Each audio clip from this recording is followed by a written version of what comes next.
নমস্কার বন্ধুরা, আজকে একটা সাহায্য চাইতে এসেছি। না বলবেন না প্লিজ। একটা ইনফরমেশন চাই আপনাদের কাছ থেকে, আশা করি সেটা পাবো। এবং বিশেষ করে আমার যারা স্টার সেন্ডার বন্ধুরা আছেন বা ফলোয়াররা আছেন, তারা আমাকে অবশ্যই এই ব্যাপারটায় সাহায্য করতে পারবেন, আমি জানি।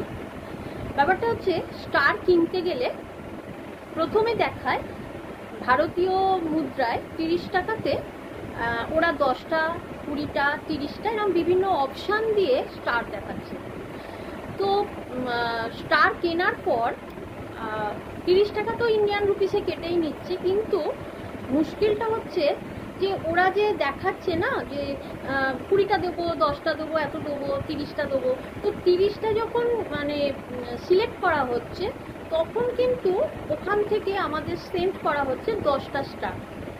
তো এটা কি করে হচ্ছে, এটা কিভাবে করা হয়, মানে স্টার কিনতে গেলে কি করতে হয় অ্যাকচুয়ালি, যদি আমাকে কেউ একটু মানে বলে সাহায্য করেন তাহলে আমার খুব উপকার হয়।